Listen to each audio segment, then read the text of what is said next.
Oi, gente, tudo bem? Eu lembro que quando eu era criança, eu entrei na escola de música. Na verdade, eu fazia aula de piano com a minha tia Lígia, que eu adoro, sempre gostei muito dela. E eu tinha que aprender como é que é aquele risquinho com aquela bolinha, o que que aquilo quer dizer, a posição, sabe, dentro de uma partitura. Ah, esse aqui é o dó, esse aqui é o ré, esse aqui é o fá. Esse aqui dura um, esse dura uma oitava, esse dura duas, esse aqui dura quatro, sei lá o quê. Essa é a velocidade que essa música anda, essa não é a velocidade. E era muito legal porque eu conseguia tocar, sei lá, alguma musiquinha fácil, não era criança, assim, alguma musiquinha fácil e que foi composta 200 anos antes. Assim. Às vezes é a Asa Branca, que é, sei lá, 80 anos antes. E era muito difícil, porque eu tinha que aprender toda uma técnica ali de leitura e ler e fazer ao mesmo tempo para poder criar a música. Aliás, eu sou o Daniel, esse aqui é o XNow, é um canal sobre design e experiência do usuário. E hoje a gente vai falar um pouquinho sobre música e sobre a noção de que você tem que, às vezes, aprender alguma coisa para poder ler o que outra pessoa fez, sabe? E isso tudo é porque caiu uma coisa meio que no meu colo, assim, é um negócio que é muito louco, porque às vezes algumas coisas meio que caem no nosso colo quando a gente está construindo conteúdo. Então, hoje é dia 24, quinta-feira, ontem a Mila escreveu um texto no LinkedIn, daqui a pouco vem mensagem dela, ela tá falando comigo aqui enquanto eu gravo, falando documenta e documenta, ou por que os cursos de UX Design deveriam ter mais e melhores módulos para discutir documentação? Que eu concordo. Pensa numa música. Ela existe sempre que alguém reproduz, canta ou toca as melodias, harmonias e aspectos sonoros, que já conhecemos por música. Quando escrevemos a partitura daquela música, não tem som, apenas a escrita.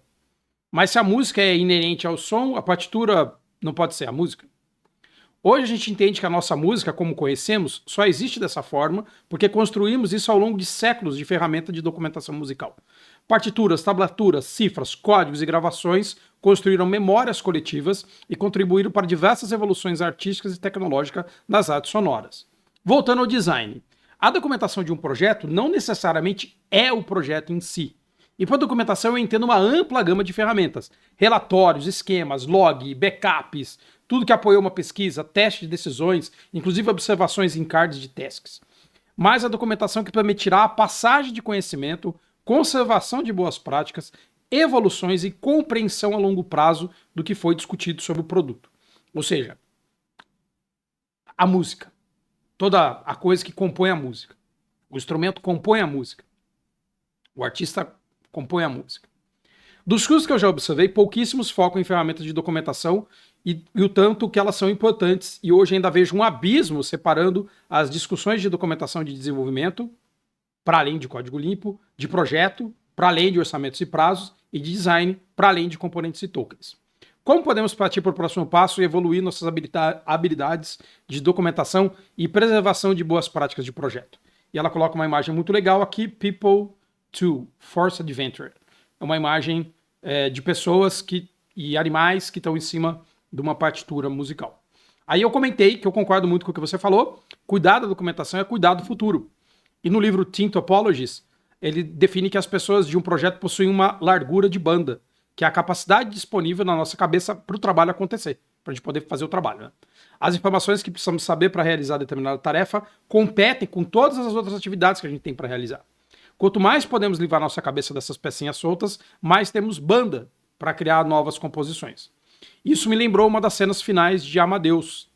Mozart está na cama, ditando para Salieri, um pouco meio delirando, trompetes em dó, e o Salieri desesperado, eu não tô entendendo. É um filmão. Inclusive, essa cena, ele fica assim, tom, tom, tom, tom, tom, tom, tom, tom, tom, tom, tom, tom, tom, tom, tom, tom. E depois vem a letra. Muito legal, eu adoro esse filme, Amadeus é maravilhoso.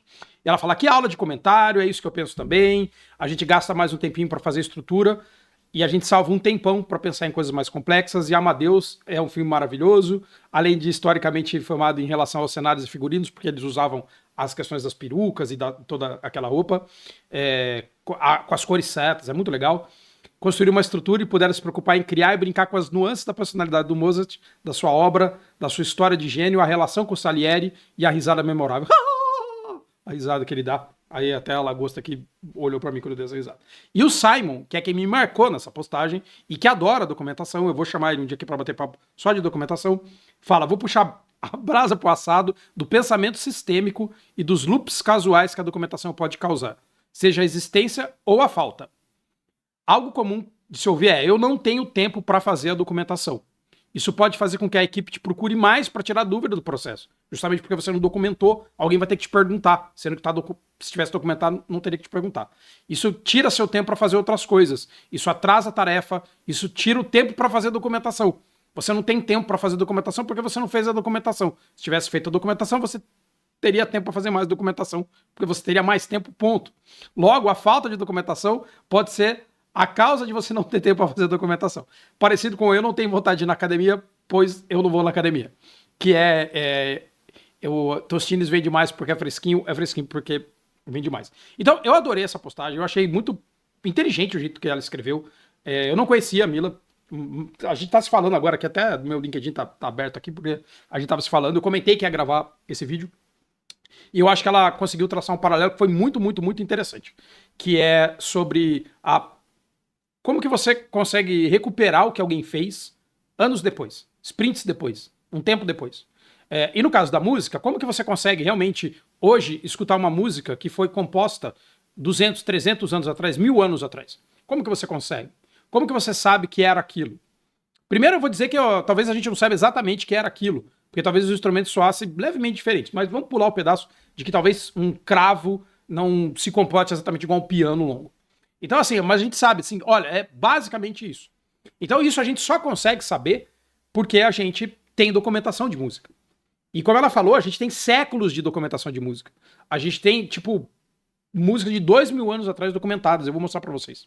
Então isso é muito legal, porque quando a gente pensa em termos de design, é claro que design, como, sei lá, como profissão, talvez seja uma coisa de um século e pouco, mas como design é a capacidade da gente criar coisas não naturais é design, então existe essa divisão, ciências naturais e não naturais, tudo que a gente cria não natural é design, então você criar um banco, criar uma ânfora, criar um vaso, criar uma mesa, tudo isso é documentado e passado através de desenhos, de rabiscos, de lista de materiais. Quando você vai fazer uma receita de um bolo, você passa a lista de materiais, não quer dizer que sempre fique igual, mas você tem uma noção geral porque aquilo está documentado. Até um parênteses em cima da receita, e é sempre assim, mas minha avó joga um pouquinho de sal. Mas quanto é esse um pouquinho? É um pouquinho, mas um pouquinho é uma mão cheia, um pouquinho é comparado com todo o sal do oceano, ou um pouquinho é comparado com aquele ovo que tem um bonezinho. Então, a documentação, quanto mais precisa, mais eu consigo fazer igual o que foi planejado. E no design industrial, isso acontece, porque você especifica o que vai ser construído por uma fábrica em algum lugar. Qual a quantidade de parafuso, qual o tipo de parafuso, qual a matéria-prima, como que você aperta ele, como que você não aperta, etc, etc. Se você monta assim ou monta assado, um móvel da IKEA, por exemplo. Então essas documentações existem porque elas são montadas em outro lugar. E aí a gente tem um problema da pessoa que é designer, ele trabalha junto com o time de desenvolvimento, que, não precisa documentar, porque o time de desenvolvimento está do meu lado, é só ele fazer o que está no Figma. Então é só ele fazer. E, pô, não é só assim, né? Só fazer o que tá no Figma, porque se você não explicar direito o que tá acontecendo, as pessoas não vão conseguir fazer. Então, vamos conversar um pouco sobre isso, porque eu achei muito inteligente mesmo o que ela falou. E eu concordo com ela, sim, que alguns cursos não focam tanto na parte de documentação, porque eles tratam isolado o design do que todo o resto, que ela mesma comenta, todo o resto. A documentação do projeto, a documentação do desenvolvimento. Então, essas documentações existem wikis ali dentro que tratam disso. Mas resgatando o pedaço da parte de notação musical, eu achei um artigo muito legal, vou colocar o link aqui na descrição, aqui de 2017, Tom Martins. A notação musical, não vou ler tudo, mas tem um artigo, a notação musical, ela com as suas figurinhas, com as suas indicações, com pentagrama, são resultado de milênios de especulações, tentativas e erros. Como que você vai registrar em escrita um som que é musical. E aí tem alguns desenhos super legais de partituras antigas. Esse é o registro de escrita mais antigo da humanidade, de praticamente 2.500 anos, que eu não conseguiria tocar ele. Porque tiveram muitas mudanças em como essa partitura hoje é representada versus como ela era representada 2.500 anos atrás. Isso também serve para escrita, tá? Então, assim, o jeito que um A é feito não é o mesmo jeito que um A era feito, sei lá, na Grécia. Então, é parecido, mas não idêntico. Então, todas essas documentações são que permitem a gente, né, pegar uma música de 2.500 anos atrás e trazê-la para cá, traduzir-la para cá, fazer um depara. Então, esse aqui, Eurípides, um beijo para o Pipo. Tá aqui. Então, aí você pode falar assim, ó, A, C, D, F, G, H, I. Não, não. É um Fá. Eu não sei ler partitura. Eu não sei ler partitura porque, apesar de existir essa documentação, ela diz respeito a um músico. Então, quem entende essa documentação é um músico para poder fazer uma música, tocar uma música, para que você, que é um ouvinte da música, escute a música, curta a música, goste da música. Enquanto o músico sabe essa linguagem, o que me interessa é a música. Essa linguagem serve para construir a música. Construir a música que você vai ouvir. Eu, músico, vou escrever ali o que um outro músico vai entender, o que um outro músico vai interpretar, ele vai construir aquilo, vai trazer para o mundo aquilo, e uma pessoa ouvinte da música vai ouvir e gostar daquilo. Vamos fazer um paralelo com a parte do design. Eu vou fazer uma especificação de como uma tela é construída, eu vou especificar como o espaçamento das letras acontece ou não acontece, qual é o peso da tipografia, quantos itens tem, como é o comportamento quando você passa o mouse em cima do botão. Alguém vai falar como que aquilo vai ser escrito em termos de código, se é Python, como que é esse código, vai traduzir esse código para uma melhor prática. Essa melhor prática e esse código é uma linguagem que tem sua sintaxe bem discutida e documentada. Alguém vai pegar, então, programar aquilo, vai publicar na loja de aplicativo, vai publicar no servidor, e alguém vai só navegar. Para aquela pessoa que navegou, não interessa exatamente que a letra é tamanho 400. Assim como se é um oboé ou um trompete, talvez não me interesse tanto, mas o impacto que aquilo me traz é um impacto que eu não consigo, porque eu não tenho literatura, eu não tenho vocabulário para poder traduzir e interpretar na minha cabeça, sabe? Então, assim, apesar de escutar pom, pom, pom, pom, ou pu, pu, pu, pu, um som mais grave, um som mais agudo, talvez isso impacte o jeito que eu experimento a música. E na hora de você pensar em design, o jeito que você documenta para ficar claro que eu quero aquela letra peso 400 e que ela tem que ser feita em peso 400, porque o fato dela estar em peso 400 do lado de uma outra letra que está em peso 100, o peso da letra, para quem não sabe, é o quanto ela é bold, o quanto ela está em negrito, o quanto a letra é mais grossa. Então, se você bota uma letra que é grossa do lado de uma outra que também é grossa, ela também não está sendo grossa. Todas são pom, pom, pom, pom, pom, pom, diferente de pom, pom, pom, pom, pom, pom, pom, pom, pom, por exemplo. Então, toda essa coisa de você olhar e falar, nossa, o contraste aqui tá nítido, porque eu tenho, de repente, uma nota que está embaixo, outra nota que está em cima. Então, até visualmente, numa partitura, eu sei que existe contraste entre as notas. Eu sei que uma tocada mais rápido, outra mais devagar, só de olhar. Então, eu já sei mais ou menos o que ela é. Então, toda essa questão aqui é uma linguagem universalizada por pessoas da área de música para que outras pessoas da área de música possam interpretar aquela música. Então, isso tudo tá aqui, tem um monte. Adorei esse artigo, tá aqui depois pra vocês lerem.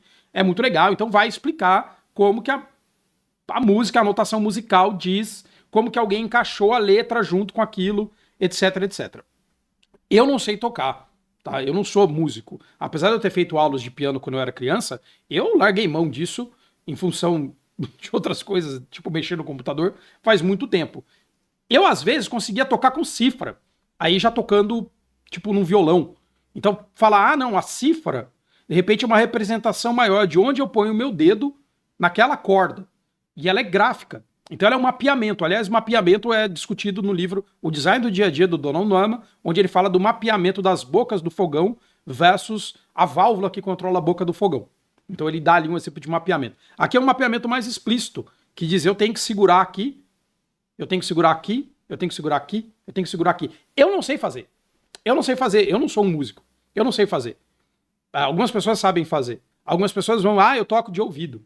Como? Nem todo mundo consegue tocar de ouvido. Eu só sei fazer Guitar Hero. Eu só sei fazer Guitar Hero. Então eu sei pegar minha Guitar Hero e...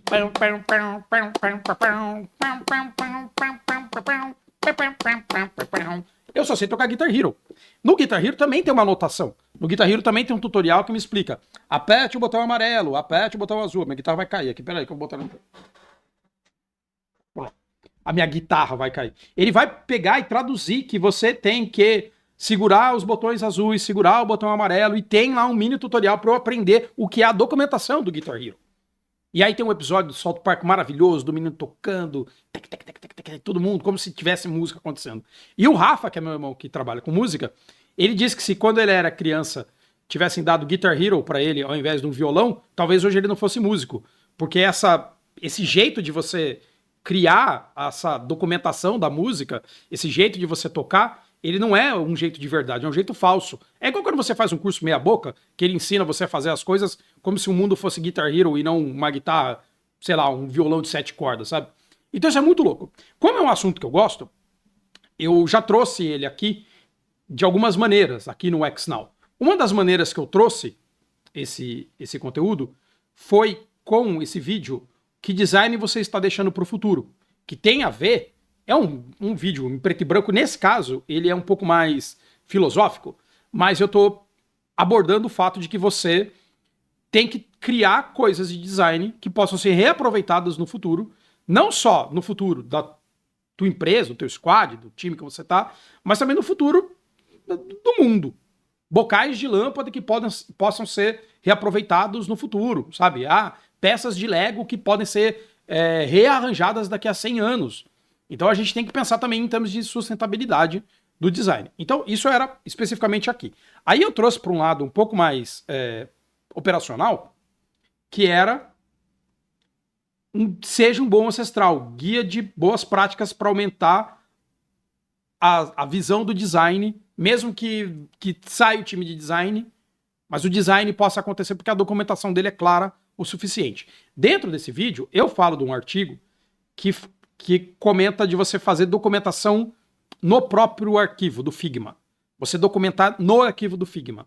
Então, no próprio arquivo do Figma, está aqui o documento, eu vou mostrar, que é in file UX documentation. Então, documentação no arquivo. Para você criar qual é o vocabulário compartilhado entre as pessoas, para que qualquer pessoa que pegue o arquivo do Figma na tua empresa não precise aprender sobre qual é a ordem que você construiu as telas. Qual é a ordem? Da esquerda para a direita, de cima para baixo.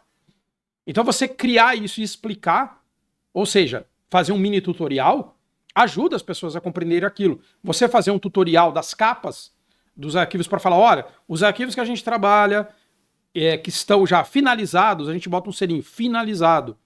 Finalizado por quem? Quando? Onde?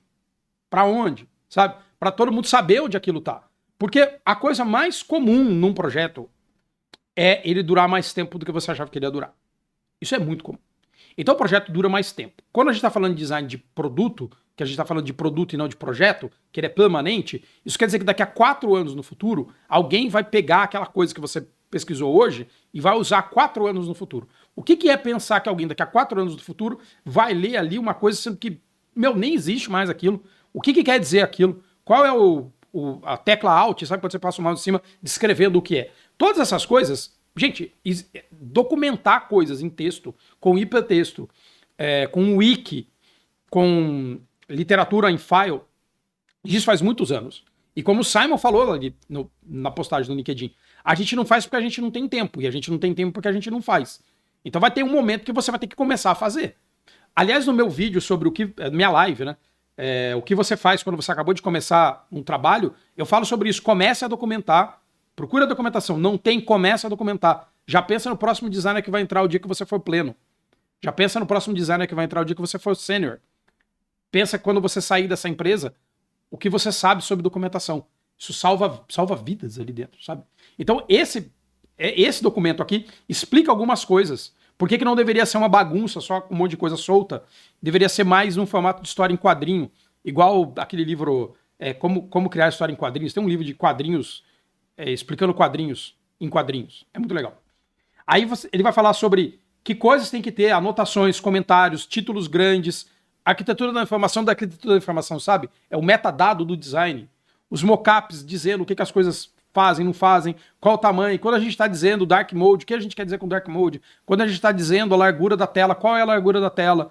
Porque a gente se perde quando a gente fala assim, AAO, o que é AAO? O que você está falando AAO? Só você entende que é AAO. Dar o contexto. Isso daqui funciona assim. Dar o contexto no termo da partitura é, por exemplo, vou dar o contexto, tá? Esse pedaço aqui é tocado por uma pessoa que está com oboé. Aquela pessoa que está com o oboé está lá atrás, tocando esse oboé, porque o oboé faz o barulho. O oboé é aquele que faz o barulho mais grave. Bom. Então, tá dizendo ali, é o oboé que vai fazer aquilo lá. Isso aqui é uma sequência de tímpano. Isso aqui é uma sequência que o violino 1 vai fazer, o violino 2 vai fazer, o violino 3 vai fazer. Isso dá o contexto da posição. Ó, é feito para as pessoas assistirem de frente, tá? Então, tudo isso daí tá documentado numa peça de música. Então, aqui ele tá dando contexto. Que problema você resolve? No meu outro vídeo, eu acho que eu comento que você pode fazer isso até no Gira. O Gira. Se você usa o Gira, você pode tentar até falar no Gira o que aconteceu, o que foi feito, qual é o objetivo, quem era o responsável naquilo, blá, blá, blá, blá. O Gira, por mais que você deteste, o Gira é a documentação viva do projeto. Então tudo está escrito ali dentro. Aqui ele está sugerindo você colocar isso no próprio Figma. Eu acho que é legal fazer no Figma, acho que é legal fazer no, sei lá, no Gira, acho. Eu acho que é legal estar na nuvem, acho, mas eu acho que é legal você ter algum jeito de ter algum tipo de redundância que tem a ver com backup, porque se você não tem redundância, pode acontecer um acidente. Aconteceu um acidente com HD e eu perdi tipo 10 anos de trabalho na minha empresa, porque eu tinha um HD numa unidade externa, entrou um ladrão em casa, roubou um monte de coisa, roubou o computador, mas ele não roubou a unidade de dados. E eu falei, uhul, não roubou a unidade de dados. Aí a hora que eu fui mexer na estante, caiu a prateleira e a unidade de dados caiu ligada no chão e fez um barulho de freada de ônibus descendo ladeira. Eu falei, já era, perdeu. Eu levei para um cara consertar. Faz 5, 6 anos que esse negócio tá lá e não vai consertar nunca. A não ser que ele volte daqui a pouco falando, então aqui os arquivos. Porque eu perdi todos os arquivos. Todos. Não tem documentação de tipo 10 anos da minha empresa, não existe documentação. As notas fiscais, os arquivos do Fireworks, tudo isso sumiu. Tudo isso sumiu. Então, assim, tomar o cuidado de você não confiar que as coisas que estão no Dropbox, ou no Google, ou no Figma, vão ficar lá para sempre disponíveis para você. Porque não vão. Daqui a 5 anos no futuro, você não sabe. Então, o que mais que você pode fazer? Você pode também imprimir algumas coisas e guardar papel? Pode. Pode. Ah, não, mas acabou. Não acabou. Guarda alguma coisa. Você pode anotar e tirar uma cópia em uma conta no OneDrive e outra conta no Google? Pode. Você pode mandar o arquivo para o cliente, zipar e mandar para ele? Pode. Você pode salvar o arquivo do Figma? Pode. O problema é, no futuro, você vai poder abrir um arquivo do Figma? Não sabemos. Daqui a 1000 anos? Provavelmente não, porque não sei se vai existir um planeta. Derivado desse tipo de documentação, eu também fiz um vídeo falando do Four Corners, 4 cantos, que é um estilo de documentação e construção de código. Assim, não, assim. Onde você tem uma lâmina, vou chamar de lâmina, onde tudo do projeto, tudo daquela tela está ali documentado. Quem é envolvido, quem é o usuário, qual a tarefa, o que ele veio fazer aqui. A minha sugestão, inclusive, foi detalhar também quem é o autor, qual é a data, porque hoje você tem uma tela que você sabe assim, quem fez foi a Bruna. E daqui a 3 anos você fala, caramba, quem que fez essa tela? Bruna?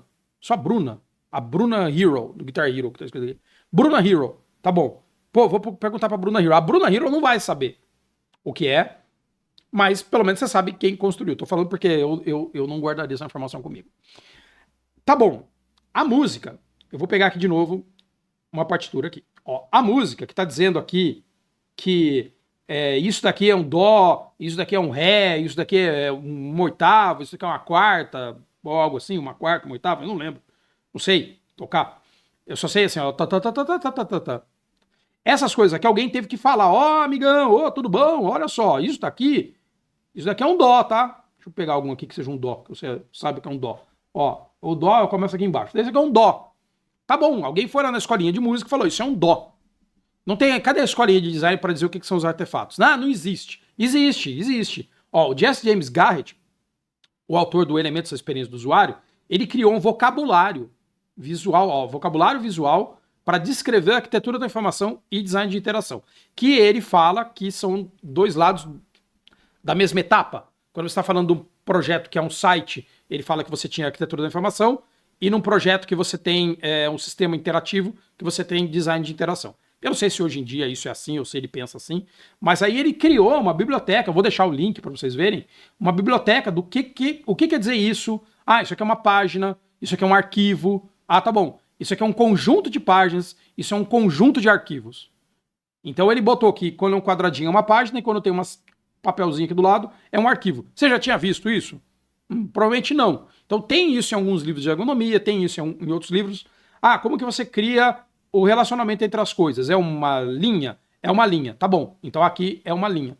Como você sabe que o caminho você vai e não volta? É assim, é uma seta que vai e não volta, por exemplo. Beleza. Como que você sabe que vai e volta? Como você sabe que uma coisa é uma tomada de decisão? Tudo isso está documentado. Eu, quando era criança, fazia aula de fluxograma para Basic e aprendi muitas coisas disso para tentar ter uma linguagem comum também com quem é desenvolvedor. Naquela época não tinha essa distinção ali. Mas enfim. Então aqui tem um monte de explicação. Precisa ser assim? Não precisa ser assim. Pode ser assim. Mas independente de ser assim ou ser assado, eu acho que você precisa criar um jeito de organizar que fique claro para todo mundo que está na empresa que, olha, é assim que a gente documenta aqui, olha que legal. A gente usou a melhor prática? Usou. Ou a gente criou uma partitura nossa, completamente inventada, que é baseada na posição das cores e dos sóis e não sei o quê, e para você entrar aqui você tem que fazer o meu curso para poder entrar aqui e entender como é a minha partitura. Ou é uma partitura que qualquer um que fez conservatório, pode ser aqui ou em Liverpool, vai conseguir tocar aquela música. Então, quando a gente está falando dessa universalidade de documentação, é para a gente poder falar que, sim, se trocar a equipe de desenvolvimento, continua sendo possível desenvolver. Sim, se trocar a equipe de design, pode continuar sendo desenvolvido aquilo. Quando entra um designer júnior no time, a primeira tarefa dele é, olha, leia essa nossa documentação aqui, ela é simples, ela é em formato de história em quadrinho, ela organiza com coisas que são naturais, que não é uma invenção nossa, mas que você vai ver, olha, a gente usa fluxogramas assim, nosso padrão é esquerda para direita. Ah, legal, como sempre. É igual o vídeo das gavetas lá organizadas, que são sempre organizadas do mesmo jeito. Por falar só em organização e documentação, eu tenho esse problema. Então eu tenho um problema grande, que é eu guardo muita coisa na minha cabeça. Muita coisa na minha cabeça. E para eu poder resolver esse negócio de guardar muita coisa na minha cabeça, que, entendam, é realmente um problema para mim, eu uso o Notion. Eu uso o Notion para organizar os meus conteúdos. Então os conteúdos estão aqui, por exemplo, os conteúdos que eu quero falar, o que eles são, para quem eles são, em que formato eles são, em que status eles estão, todos esses são os que eu tenho que fazer. Então, criação, qual é o tema, sabe? E quando eu entro em um deles, eu falo, tá bom, o que tem dentro dele? Então eu vou olhar esse que a gente está falando agora. Documentação, abrir. Link do post da Mila. A documentação no próprio arquivo. Lembrar de falar, mesmo assim, não confie em deixar tudo no Figma. Link, 4 corners, o que é um wireframe, que design você deixa para o futuro. Por exemplo, eu nem falei o que é um wireframe aqui, mas eu tenho um vídeo o que é um wireframe. Então eu deixo essas coisas documentadas para eu poder, daqui a 3 meses, olhar e falar, as coisas estão aqui. Eu deveria deixar tudo só no Notion? Provavelmente não. Porque se eu deixar tudo só no Notion, amanhã o Notion acabar ou falar assim, custa $100, eu me lasquei com toda a minha documentação. Então eu acho que também a gente tem que tomar o cuidado para a gente não fazer as coisas serem 100% dependentes de uma plataforma ou de um produto de terceiros. E eu quero fazer uma dica que não é um jabá, não é uma publi nem nada, mas eu fui aprender a fazer esse negócio aqui do Notion, deixa eu pegar só aqui, porque eu fui fazer esse curso do método Nagol. Tá vendo? Método Nagol foi um curso de organização onde o Lucas criou uns templates para me ajudar a me organizar. Então eu fiz esse curso, na verdade eu contratei até mentorias dele para ele me ajudar, esse carinha aqui maravilhoso, para ele me ajudar a me organizar, porque eu tinha um problema muito grande de não documentar. Eu não documentava. E aí eu passei a documentar, porque quando eu passei a documentar, a minha vida é muito mais tranquila. Lucas, pega esse link aqui para botar no seu curso. A minha vida fica muito mais tranquila porque está documentado, porque eu não tenho que ficar dependendo de falar assim, nossa, o que é mesmo que eu queria gravar de vídeo? Eu já sei o que eu queria gravar de vídeo porque está escrito no Notion. Então a gente documentar ajuda a gente mesmo que você trabalhe sozinho, ela ajuda o seu você do futuro.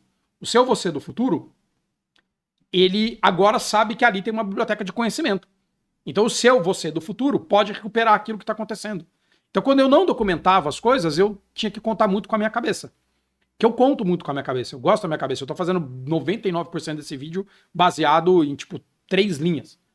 Mas, se eu não tenho aquelas 3 linhas, eu posso perder de falar alguma coisa. Como, por exemplo, falar uma coisa muito importante, que é, eu tenho um curso de UX, cursodeux.com.br, que tem até um link aqui na descrição do vídeo, onde você pode comprar com desconto. Tá vendo? Eu esqueci se eu não anotasse. Mentira, eu não anotei porque fazer meu próprio jabá agora eu tenho que manter claro. Então, dica para você. Começa a pensar como que é um sistema de documentação bom para você e para os outros, que sistema de documentação funciona para você. Não adianta você falar, eu tenho o meu único, porque se você fosse um músico, e você falasse assim, não, eu não sei ler partitura, eu não quero saber ler partitura, eu não vou fazer isso daí, eu vou criar meu próprio jeito de fazer partitura, talvez você restrinja a sua atuação como músico.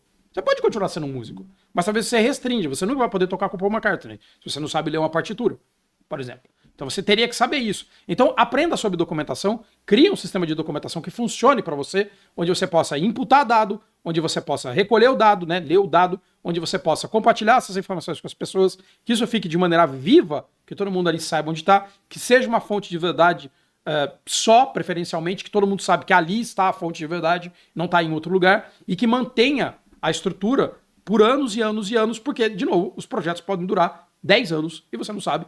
Vai que ele dura 10 anos, então você precisa ter ali um histórico, porque quando entrar alguém novo, falar assim, opa, como é que a banda toca aqui? A banda toca dessa maneira. Espero que você tenha gostado do vídeo, meia hora de vídeo. Eu sempre penso, vou fazer um vídeo mais curto. Quando eu vejo, deu meia hora. Se inscreve aqui no canal, te vejo por aí. Vou colocar todos os links na descrição. E se você assistiu até agora, me manda assim um coraçãozinho no comentário. É isso e tchau!